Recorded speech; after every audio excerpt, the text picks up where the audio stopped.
అది జనవరి 16, 2025. 2 తెలుగు రాష్ట్రాల్లో సంక్రాంతి పండుగలో జనమంతా మునిగి ఉన్నారు. ఒక ఇంట్లో నుంచి మాత్రం ఒక కమరు వాసన, ఒక మాంసాన్ని ఉడికించినటువంటి వాసన వస్తుంది. అదే బిల్డింగ్‌లో ఉంటున్న మిగతా వారికి కూడా చాలా డౌట్ వచ్చింది. ఏం జరుగుతుంది అసలు ఆ ఇంట్లో? ఎందుకు ఈ వాసన వస్తుంది? అని చెప్పి వాళ్ళు అడిగారు కూడా. అయితే నాన్ వెజ్ వండడం వల్ల ఈ వాసన వస్తుంది అని చెప్పి ఆ ఇంటి యజమాని అయితే చెప్పాడు. ఏ ఇంట్లో నుంచి అయితే వాసన వస్తుందో ఆ ఇంట్లో గురుమూర్తి మరియు అతడి భార్య మాధవి అండ్ వాళ్ళ ఇద్దరు పిల్లలు ఉంటారు. వాళ్ళకు 13 సంవత్సరాల క్రితం పెళ్ళైంది. వాళ్ళకు ఇద్దరు పిల్లలు ఉన్నారు. గురుమూర్తి ఆర్మీలో పనిచేశాడు. ఆర్మీలో రిటైర్మెంట్ తీసుకొని వచ్చి హైదరాబాద్ DRDOలో అతడు సెక్యూరిటీగా అయితే పనిచేస్తున్నాడు ప్రజెంట్గా. అప్పటికే మాధవి తన పుట్టింటికి వెళ్ళక 5 సంవత్సరాల పైన అవుతుంది. ఏ పండుగైనా ఏదైనా కూడా గురుమూర్తి వాళ్ళ ఇంటికి వెళ్ళి మాత్రమే వాళ్ళు చేసుకుంటారు. అదేవిధంగా 15th నాడు గురుమూర్తి వాళ్ళ చెల్లెల ఇంటికి వెళ్ళి పండుగ చేసుకున్నారు. కానీ అక్కడి నుంచి 15th నాడే ఇంటికి తిరిగి వచ్చారు.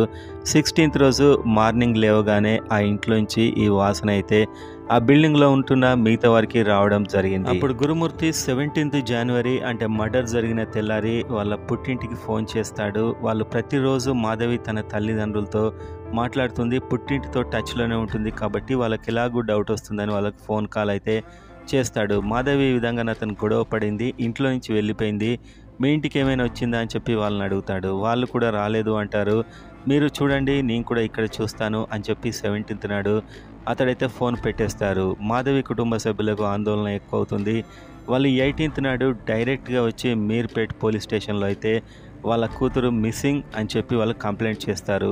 వాళ్ళ అల్లుడు ఏం చెప్పాడు, ఇంట్లో గొడవపడి వెళ్ళిందని చెప్పాడు. అదే చెప్పి వాళ్ళైతే కంప్లైంట్ మీర్పేట్ పోలీస్ స్టేషన్లో చేయడం జరుగుతుంది. పోలీసులు యథావిధిగా గురుమూర్తిని అయితే ప్రశ్నిస్తారు ఏం జరిగిందని చెప్పి. తన పుట్టింటికి వెళ్తానికి గొడవ పడింది, వెళ్ళిపోయింది ఇంట్లో నుంచి, ఆవేశంగా కోపంగా వెళ్ళిపోయింది, నాకైతే ఏం తెలియదు అని అతడు చెప్తాడు.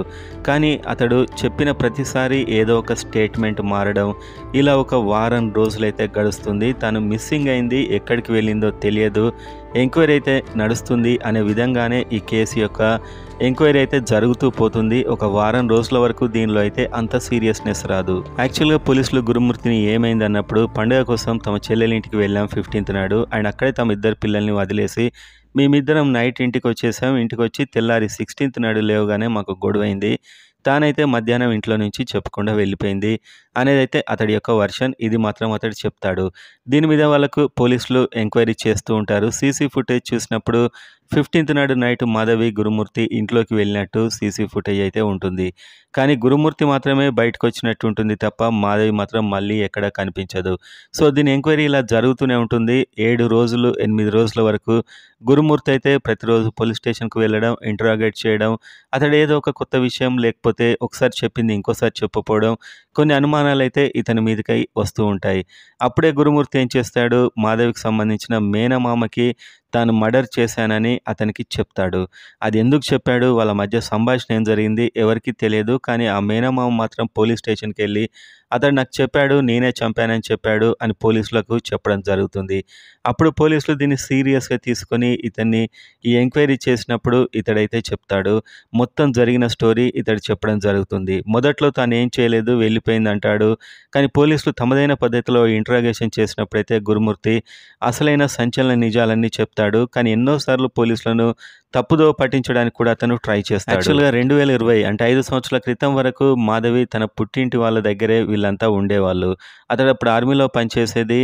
అప్పుడు అయిన గొడవలు అండ్ అప్పుడైన పంచాయతీ వల్ల తన అత్తగారితోని గురుమూర్తికి చాలా పెద్ద మొత్తంలో గొడవ అవుతుంది. సో ఆ విలేజ్కి వెళ్ళడమే మానేస్తాడు. మాధవిని కూడా అక్కడికి వెళ్ళనివ్వడు. 5 సంవత్సరాల నుంచి మాధవి తన పుట్టింటికి వెళ్ళదు. అక్కడ జరిగిన గొడవలేంటి, ఏం జరిగింది అనేది మాత్రం ఎవరికి తెలియదు. కాకపోతే 2 ఫ్యామిలీల మధ్య గొడవతోని పుట్టింటికైతే మాధవి వెళ్ళదు. ఏ పండుగ వచ్చినా గురుమూర్తి వాళ్ళ సిస్టర్స్ ఇంటికి లేకుంటే మదర్ ఇంటికి వీళ్ళు వెళ్తూ ఉంటారు. అదేవిధంగా ఈ సంక్రాంతికి కూడా చెల్లెలింటికి వెళ్తారు. అక్కడ మాధవి నేను పుట్టింటికి వెళ్తాను, నాకు ఇక్కడ ఉండబుద్ధి కావట్లేదు అని గొడవ స్టార్ట్ చేస్తుంది. తను వెంటనే మాధవిని తీసుకొని 15th నాడు నైటే మీర్పేటలో ఉన్న తన ఇంటికి వస్తాడు. కానీ పిల్లల్ని మాత్రం తన చెల్లె దగ్గరే వదిలేస్తాడు. అంటే వీళ్ళ మధ్య ఈ 5 సంవత్సరాల్లో ప్రతిసారి ఏదో ఒక గొడవ జరుగుతూ ఉంటుంది. గురుమూర్తిలో ఒక రకమైన కోపం మెల్లిమెల్లిగా పెరుగుతూ పోతూనే ఉంటుంది. ఇది ఒక్క రోజులో రోజుల్లో జరిగిన సంఘటన కాదు. అతనిలో తీవ్ర అసహనం కొన్ని సంవత్సరాలుగా అది వస్తూనే ఉంది. ఈలోపు ఇతడు 'సూక్ష్మదర్శి' అనే ఓటీటీ మూవీ చూసి ఉంటాడు. అందులో కూడా ఒక ఆమెను మర్డర్ చేసి వాటర్ ట్యాంక్‌లో వేసి కెమికల్స్ కలిపి ఆమె బోన్స్‌ని పౌడర్ చేసి బాత్రూమ్ ఫ్లష్‌లో వేసి మిగతా భాగాలను చెరువులో వేస్తారు. సో, ఇది అతని మైండ్‌లో అయితే ఉంటుంది. సో, ఇతడిలో ఒక ఆలోచన అయితే ఉంటుంది. మాధవిని ఎప్పుడైనా చంపేయాలని చెప్పి బహుశా ఉండే ఉంటుంది. ఎందుకంటే ఇంత తీవ్రమైన నేరం అతడు లేకపోతే చేయడు. 15థ్ నాడు వీళ్ళ ఇంటికొచ్చేస్తారు. పిల్లలు మాత్రం చెల్లె దగ్గరే ఉంటారు. వీళ్ళిప్పుడు ఇంట్లో ఇద్దరే ఉన్నారు మీర్పేట ఇంట్లో. 16థ్ ఉదయం 8 గంటలకు లేవగానే మాధవి నేను మా పుట్టింటికెళ్తాను. నన్నెందుకు పంపవు? మీ ఇంటికి ఎప్పుడు తీసుకెళ్తావు? అని చెప్పి చాలా పెద్ద గొడవైతే చేస్తుంది. ఇద్దరిలో ఆవేశం పెరుగుతుంది. అతడు ఆమెను చెంప మీద కొట్టడం జరుగుతుంది. ఆమె వెంటనే కింద పడిపోతుంది. అసలే తీవ్ర ఆవేశంలో ఉన్నటువంటి గురుమూర్తి అప్పటికే అతడి మైండ్‌లో చంపేద్దామని ప్లాన్ కూడా ఉండి ఉంటుంది. సో, గొంతు నులిమి ఆమెను చంపేస్తాడు. చంపేసిన తర్వాత అతడిలో అప్పుడు స్టార్ట్ అవుతుంది అసలు ఆలోచన. ఇప్పుడు నేను వెళ్ళి ఒప్పుకున్నా కూడా మర్డర్ కేస్ తన మీదకే వస్తుంది. లేకుంటే బాడీ కనిపించినా కూడా తన మీదకే మర్డర్ కేస్ వస్తుంది.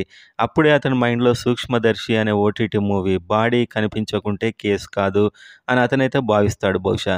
సో, వెంటనే అతడు తన ప్లాన్‌ని ఎగ్జిక్యూట్ చేయడం ప్రారంభిస్తాడు.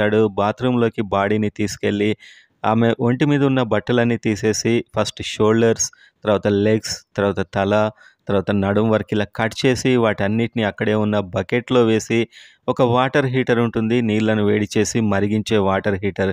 దాంట్లో వేసైతే మరిగిస్తాడు.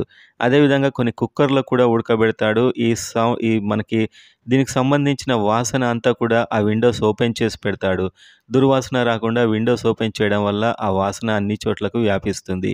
ఆ కుక్కర్ సౌండ్స్ అండ్ ఈ వాసన ఉడకబెట్టిన స్మెల్‌కి అందరూ అడుగుతారు. కానీ నాన్ వెజ్ అని చెప్తాడు. కొందరు అడిగే ధైర్యం కూడా చేయరు. 10 గంటల నుంచి ఈవినింగ్ 6 గంటల వరకు అంటే మొత్తం 8 గంటలు ఆమె ముక్కల్ని ఉడకబెట్టడం, వాటిని మళ్ళీ ఒక పెద్ద స్టవ్ ఉంటుంది. ఒక స్టవ్ మీద వాటిని కాల్చడం, కాల్చి దాన్ని పొడి చేయడం, బొక్కల్ని ఒక రోకలి బండతో ఒక పొడి చేయడం, ఈ ప్రాసెస్ అంతా చేస్తాడు. అంటే మొత్తానికి పొడి రూపంలోకి ఆమె బాడీని మార్చేస్తాడు. ప్రతి అవయవాన్ని కాలుస్తూ, పొడి చేస్తూ, బాత్రూమ్ ఫ్లష్‌లో వేస్తూ, దాన్ని ఆ విధంగా క్లీన్ చేస్తాడు. అలా చేయలేక మిగిలిపోయిన భాగాలను మాత్రం ఒక పెయింట్ బకెట్‌లో తీసుకెళ్ళి మీర్పేట్ పెద్ద చెరువులో పడేస్తాడు. ఈ విధంగా మొత్తం బాడీనైతే నామరూపాలు లేకుండా, ఎలాంటి సాక్ష్యం లేకుండా చేశానని అతను ఫిక్స్ చేసుకుంటాడు. కానీ పోలీసుల దృష్టి నుంచి ఎవరు తప్పించుకోలేరు. అతడు ఇంటికొస్తాడు. డిటర్జెంట్, ఫినాయిల్‌తోని ప్రతి పార్ట్‌ని అతడు చాలా పెద్ద ఎత్తున క్లీన్ చేస్తాడు. నైట్ అంతా క్లీనింగ్‌లోనే మునిగిపోతాడు. ఎలాంటి స్మెల్ రాకూడదని చెప్పి క్లీన్ చేస్తాడు. ఎందుకంటే చుట్టుపక్కల వాళ్ళకి ఆల్రెడీ స్మెల్ వచ్చేస్తుంటుంది. ఆ వెంటనే అతడు 16థ్ నాడు నైటే వెళ్ళి తన పిల్లల్ని తెచ్చుకుంటాడు. పిల్లలు మా మమ్మీ ఎక్కడ అని అడుగుతారు. తను బయటికెళ్ళింది వస్తుంది అంటారు. కానీ వాళ్ళు ఏంటి స్మెల్ అంటే ఫినాయిల్‌తో ఇల్లు కడిగా అని చెప్తాడు. ఆ బెడ్‌రూమ్‌లోకి మాత్రం వాళ్ళను వెళ్ళనివ్వడు. దానికి తాళమేసి ఉంచుతాడు. ఆ నైట్ పిల్లలతోనే పడుకుంటాడు. తెల్లారి మాధవి వాళ్ళ తల్లిదండ్రులకు చెప్తాడు. అండ్ 18థ్ నాడు వాళ్ళొచ్చి కేస్ పెడతారు. ఈ విధంగా ఇన్వెస్టిగేషన్ అయితే జరుగుతుంది మొత్తం. ఈ ఇన్వెస్టిగేషన్‌లో తన మేనమామకి నేనే చంపానని చెప్తాడు. అతడు వెళ్లి పోలీసులకు చెప్తాడు. పోలీసులు ఇంట్రాగేషన్ చేసినప్పుడు ఒక డంప్‌లో బాడీని పడేసినా అంటాడు. కానీ అక్కడ అది కనిపించదు. బహుశా మున్సిపాలిటీ వర్కర్స్ తీసుకెళ్ళి ఉంటారని అంటాడు. ఈ విధంగా రకరకాలుగా తప్పుదోవ పట్టిస్తాడు.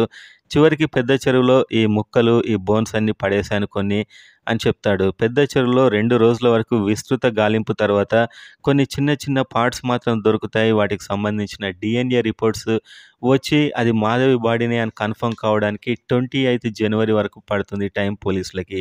అప్పుడైతే అతన్ని అరెస్ట్ చేయడం జరుగుతుంది. సో, ఈ అత్యంత భయానకంగా ఆమె బాడీని అలా చేసే ప్రక్రియ అనేది చాలా దారుణం. ఎందుకంటే తనకు నచ్చినప్పుడు విడిచిపెట్టొచ్చు, లేకుంటే ఇంకా ఎన్నో ప్రత్యామ్నాయాలుంటాయి. ఇలా చేసి సమాజంలో ఎలా బతుకుదాం అనుకుంటారు. అదొక పెద్ద మిస్టరీ. దీని నుంచి బయటపడడం ఎంతవరకు సాధ్యం? ఇదైతే అసలు ఎవరికీ అర్థం కాని విషయం. బ్లూ రే టెక్నాలజీ ఉపయోగించి ఆ రూమ్‌లో ఉన్నటువంటి చిన్న చిన్న రక్తం మరకలు, చిన్న చిన్న ముక్కల్నైతే పోలీసులు సేకరిస్తారు. అలాగే చెరువులో దొరికినటువంటి చిన్న అవశేషాలు, వాటి డీఎన్ఏ రిపోర్ట్ కూడా మాధవితో మ్యాచ్ అవుతుంది. ఇలా అయితే గురుమూర్తిని పట్టుకుంటారు. ఇది ఒక్క రోజులో జరిగింది కాదు. ఒక 5 సంవత్సరాలుగా అతనిలో వస్తున్నటువంటి అసహనం, అక్కడ ఏమి జరిగింది, ఆ పంచాయతీ ఏంటి అనేది ఎవరికీ తెలీదు. కాకపోతే ఇది మెల్లిమెల్లిగా పెరుగుతూ పోయిన అసహనం అని చెప్పొచ్చు. ఏదైనా కూడా అతిపెద్ద తప్పిదం. ఒక మనిషి అయితే ఇలా నార్మల్ మనిషి అయితే ఇలా చేయడం అనేది అనేది చాలా వరకు కష్టం. ఒళ్ళు గగురు పొడిచే కథ ఇదని చెప్పుకోవచ్చు. కాబట్టి తప్పు చేసిన వారు ఎవరైనా గుర్తుంచుకోవాల్సిందేంటంటే ఎప్పుడైనా దొరకక తప్పదు.